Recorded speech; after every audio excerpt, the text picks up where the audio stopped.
Bismillahirrahmanirrahim. Assalamualaikum warahmatullahi wabarakatuh.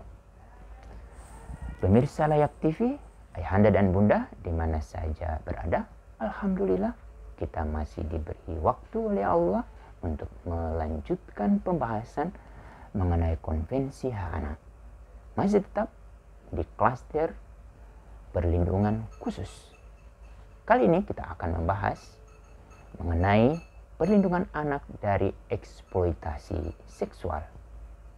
Ayahanda dan bunda lebih memperdalam topik ini, baca pasal 34 Konvensi Hak Anak.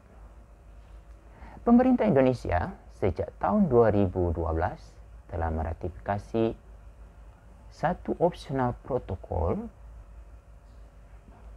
tentang konvensi anak mengenai penjualan anak, pornografi anak, dan prostitusi anak melalui Undang-Undang Nomor 10 Tahun 2012. Dan di Undang-Undang Perlindungan Anak, terutama dengan adanya perubahan yang kedua yang dituangkan di Undang-Undang Nomor 17 Tahun 2016 tentang perubahan atas Undang-Undang Perlindungan Anak.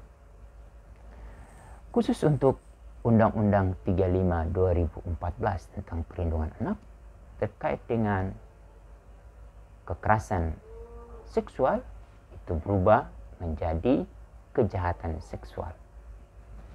Bagaimana kita harus memastikan anak-anak kita terlindungi dari pelecehan seksual dan yang paling utama sampai ke eksploitasi seksual. Nah, untuk itu ayahanda dan bunda kembali lagi kunci utamanya pada orang tua. Saya melanjutkan pembahasan yang saya informasikan pada pembahasan konvensi hak anak pasal 33.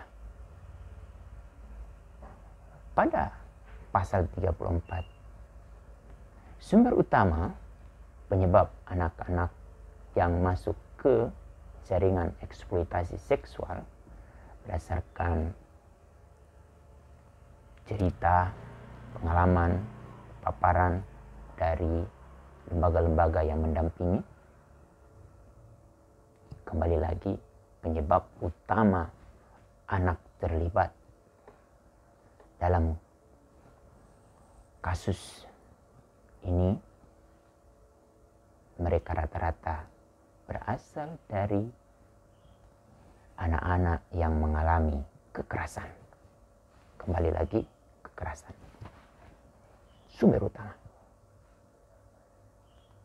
Salah satu yang mereka alami itu adalah kekerasan seksual. Dan pelakunya tidak jauh-jauh.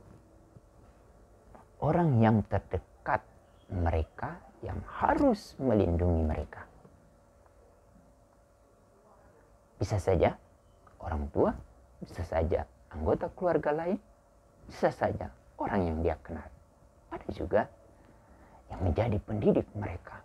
Ada juga yang menjadi orang yang memimpin mereka berdoa. Ada yang menjadi pelaku terhadap mereka. Setelah mereka mengalami kekerasan seksual, itu yang kemudian tidak dilanjuti dengan pendampingan, tidak dilanjutkan dengan terapi yang sempurna, dan tidak diikuti permintaan maaf dari para pelaku. Dan yang paling parah adalah anak-anak korban ini. Mereka mengalami bullying.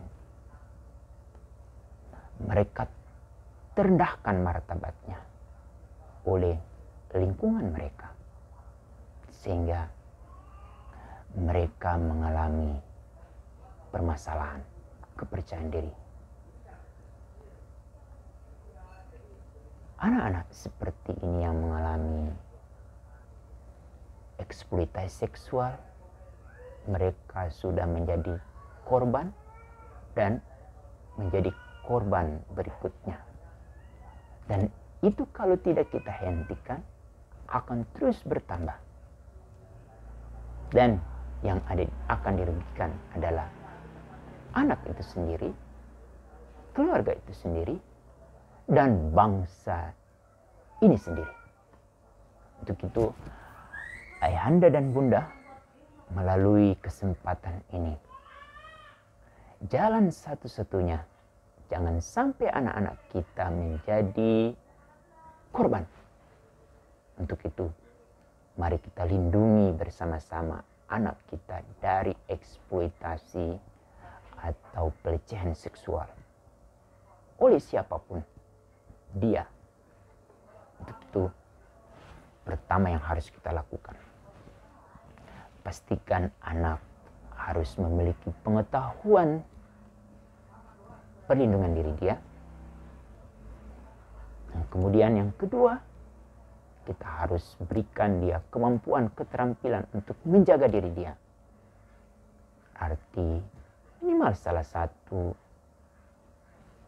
bela diri yang perlu juga kita harus akseskan kepada anak kita. Tapi kembali lagi, ini juga harus kita tekankan mengenai sikap untuk tidak mau direndahkan oleh orang lain. Salah satunya adalah sikap untuk menjaga martabat diri dia. Baik anak laki-laki maupun anak perempuan, sama-sama mereka berpotensi menjadi korban. Untuk itu, ayahanda dan bunda, lindungilah anak kita. Tidak hanya seperti melindungi dari hujan dengan menggunakan payung. Tidak cukup. Untuk itu, yang kedua yang kita harus lakukan, selalu meninggikan martabat anak kita. Tinggikan martabat anak kita. Hormati dia menjadi individu yang diberi kepercayaan kepada kita untuk kita hargai, kita hormati, dan tidak pernah terlintas pada diri kita untuk merendahkan atau melecehkan dia secara seksual. Meskipun sudah ada hukum yang sudah tegas, tapi persoalannya ada beberapa kasus yang sudah dijatuhkan oleh pengadilan untuk mengebiri para pelaku, tapi itu belum dieksekusi karena masih banyak penentangan. Nah, bagi ayahanda dan bunda yang menentang proses ini, coba flashback ke belakang, cari informasi yang banyak, sehingga jangan sampai mereka-mereka yang terlecehkan ini terus menjadi korban. Mari kita bersama-sama melindungi anak kita, jangan sampai dia menjadi korban pelecehan seksual, dan jangan sampai dia masuk ke industri eksploitasi seksual. Cukup sampai di sini. Kita lanjutkan pembahasan lebih dalam lagi pada pasal lanjutan. Ayahanda dan bunda, mari kita bersama-sama lindungi anak kita dari perlindungan pelecehan seksual anak. Demikian, Assalamualaikum warahmatullahi wabarakatuh.